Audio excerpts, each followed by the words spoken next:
पिछले एपिसोड में हमने देखा कि हेजो और जेमी कपल हुआ करते थे, लेकिन किसी कारण की वजह से उन दोनों का ब्रेकअप हो गया था। हेजो किसी गैंगस्टर के साथ एक लफड़े में फंस जाता है और उसी वक्त उसे पता चलता है कि उसके पास वक्त बहुत कम है। इधर जेमी को पता चलता है कि वो माँ नहीं बन सकती है, लेकिन फिर भी वो अपने लवर के साथ शादी कर रही थी। शादी वाले दिन ही हेजो जेमी के पास चला जाता है, उसे शादी से भगा लेने के इंटेंशन से, क्योंकि हेजो को जेमी की मेनोपॉज वाली बात पता थी। हेजो और जेमी बात ही कर रहे होते हैं, तभी उनके बीच ह्यूंग, जो कि जेमी का होने वाला पति था, उन दोनों के बीच आ जाता है और इसी स्पॉट पे उस एपिसोड की समाप्ति होती है। अब आगे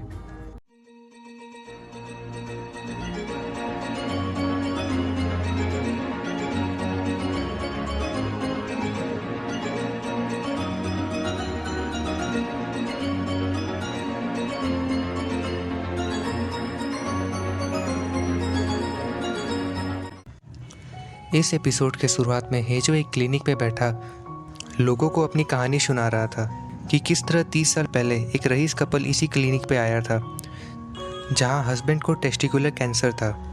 उस कपल ने अपने स्पर्म को उसी क्लिनिक में प्रिजर्वेशन पे रख दिया था। सिंपल वर्ड्स में बोले तो अपना स्पर्म फ्रीज करवा लिया था। कुछ समय बीत गया, वो कपल ठीक हो गया और 2 साल बाद उसी प्रिजर्व किए हुए स्पर्म से उन लोगों ने एक बच्चा पैदा किया, क्योंकि उन्हें अपना वंशज आगे बढ़ाना था। 8 साल तक वो लोग हंसी खुशी रहे, परंतु एक दिन उस बच्चे की माँ को उसी क्लिनिक के डॉक्टर का कॉल आता है और उसे बताता है कि वो बच्चा किसी दूसरे के चाबी से खोले हुए ताले का सामान है, अर्थात जिस कंटेनर में उस कपल का स्पर्म था, उस कंटेनर का नंबर 139 था। बट डॉक्टर्स की हैंडराइटिंग की वजह से उन लोगों ने 137 का स्पर्म गलती से यूज़ कर लिया था। जैसे ही ये न्यूज़ उस कपल को पता चली थी कि उसके बच्चे के रग में उसका खून नहीं दौड़ रहा है, उस कपल ने उस बच्चे को आइसोलेट करना शुरू कर दिया। कुछ साल बीत गए, लेकिन उसके पेरेंट्स उस बच्चे को अपना बच्चा नहीं मान रहे थे, जिस बात से वो बच्चा नाराज़ होकर घर छोड़ के चला जाता है।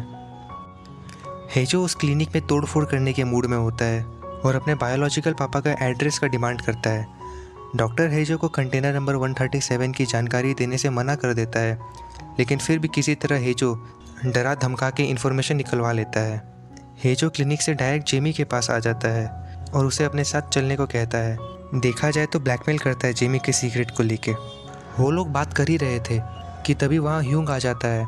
जेमी हेजो को अपना भाई बोल के इंट्रोड्यूस करवाती है। हेजो और ह्यूंग बात कर ही रहे थे कि तभी जेमी हेजो को भगाने लगती है। हेजो और ह्यूंग दोनों आपस में गले मिल के अलविदा कहते हैं और जेमी हेजो को दरवाजे तक छोड़ने गई थी कि हेजो मौका पाते ही जेमी को ज़बरदस्ती उठा के ले जाता है, जिसकी वजह से जेमी और ह्यूंग की शादी रुक जाती है। जेमी को उठा के ले जाते वक्त उसके सर पे चोट लग जाती है, जिसकी वजह से जेमी बेहोश हो जाती है, जिसके कारण जेमी को ले जाने में हेजो को थोड़ी सुविधा होती है। इधर ह्यूंग के परिवार वालों को लग रहा था कि जेमी शादी से भाग गई थी, जिसके लिए परिवार में बहस छिड़ जाती है, लेकिन ह्यूंग को अभी तक उम्मीद थी कि जेमी वापस आएगी और उससे शादी करेगी। ह्यूंग की माँ उसे डांटती है और तभी ह्यूंग की दूसरी माँ आती है, जो कि बताती है जेमी शादी से भागी नहीं है बल्कि किडनैप हुई है। हेजो बीच रास्ते में रुक के अपने पापा का एड्रेस देख रहा था, क्योंकि क्लिनिक वालों ने उसे 6 लोगों का एड्रेस दिया था। उन 6 लोगों में से कोई एक हेजो का पापा हो सकता है। उसे पहचानने का सिर्फ एक ही क्लू है कि उसके पापा को भी वही ब्रेन वाली बीमारी होगी जो कि हेजो को भी है। पहला एड्रेस नामवोन नाम की किसी सिटी में था। जेमी की आंख खुलती है और वो हेजो को कॉल पे किसी से बात करते हुए देखती है। मौका पाते ही वो गाड़ी से उतर के भागने लगती है। इधर कॉल पे कारी होता है, जिसे गैंगस्टर के लोग पकड़ लेते हैं और हेजो का एड्रेस पूछ रहे होते हैं, लेकिन फिर भी कुछ पता नहीं चलता है। उस गैंगस्टर के लोग ने हेजो को ढूंढ निकालने का ऑर्डर दिया रहता है कारी को, नहीं तो वो लोग उसे मार देंगे। कारी अपनी जान बचाने के लिए चिलसोंग की टीम में आ जाता है। जेमी सड़क पे दौड़ रही थी, जिसका पीछा हेजो अपनी गाड़ी में बैठ के आराम से कर रहा था। जेमी दौड़ते दौड़ते खेतों में घुस जाती है, इसीलिए हेजो खुद गाड़ी से उतर उसके पीछे दौड़ने लगता है। कुछ देर दौड़ने के बाद जेमी हेजो के हाथ में आ जाती है। जेमी हेजो को उसके पास्ट के वजह के लिए हेजो को ब्लेम करती है और हेजो को पकड़ के रोने लगती है। अगले सीन में हेजो और जेमी किसी रिवर के साइड में बैठ के अपने कपड़े साफ कर रहे होते हैं। जेमी अपना जूता उतारती है, जिसे देख के उसे वो रात याद आ जाती है जिस रात जेमी ह्यूंग के घर से भाग रही होती है, लेकिन जेमी का हाथ ह्यूंग पीछे से पकड़ लेता है, जो कि हमने पिछले एपिसोड में देखा। जेमी अपना सूटकेस छुपाती है और ह्यूंग के साथ वापस अंदर चली जाती है, जहां ह्यूंग की इतनी केयर देख के वो इमोशनल हो जाती है। अगले सीन में जेमी और हेजो गाड़ी में बैठे रहते हैं, जहाँ हेजो जेमी को अपना प्लान बता रहा होता है कि वो जेमी को लेके अपने बायोलॉजिकल फादर को ढूंढने जा रहा है। जेमी को हेजो की बातें सुन के गुस्सा आ रहा था, जिस वजह से वो बाथरूम जाने के बहाने गाड़ी रुकवाती है, मगर बाथरूम में जाके वो भागने की कोशिश करने लगती है। इधर हेजो उससे ज़्यादा स्मार्ट था और जेमी को पकड़ के वापस ले जाता है। ह्यूंग इधर पागल हुआ जा रहा था, इसीलिए वो अपनी गाड़ी निकाल के जेमी को ढूंढने के लिए निकलने वाला था कि तभी उसकी माँ बीच में आ जाती है और उसे रोक लेती है और जेमी को ढूंढने जाने से मना करती है। अब हेजो को ढूंढने के लिए ह्यूंग की माँ भी पुलिस लगवा देती है, क्योंकि उनके लिए तो जेमी प्रेग्नेंट थी। और हेजो जेमी के साथ साथ ह्यूंग के बच्चे को भी किडनैप करके ले जाता है।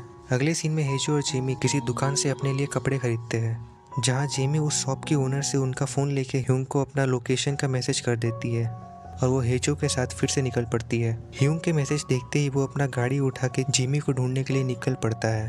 हेजो अपने पापा को ढूंढने के लिए एक रेस्टोरेंट पे रुकता है और अंदर जाके सूप ऑर्डर करता है और उस शॉप ओनर के साथ बातचीत करते वक्त मौका पाते ही हेजो उनका बाल उखाड़ लेता है। डिनर के बाद हेजो ओनर से एक रात रुकने की परमिशन और जगह मांगता है, जो कि उसे मिल भी जाती है। हेजो और जेमी रात को एक ही साथ सो रहे थे, लेकिन आधी रात को जेमी उठ के भागने वाली थी कि तभी वो आखिरी बार हेजो को देखती है, जो कि परेशान सा चेहरा बना के सो रहा था। हेजो सपने में ही किसी से बोल रहा था कि प्लीज़ मत जाओ। ये सुन के जेमी का दिल पसीज जाता है और वो हेजो के साइड में उसके हाथों में हाथ डाल के बैठ जाती है। जेमी के हाथ पकड़ने से हेजो की नींद टूट जाती है और यहाँ एपिसोड 2 की समाप्ति हो जाती है। उम्मीद है आपको ये सीरीज़ पसंद आ रही होगी। अगर आ रही है तो लाइक करें, सब्सक्राइब करें। इसके आगे की एपिसोड इसी चैनल पर अपलोड की जाएगी। तब तक के लिए टाटा।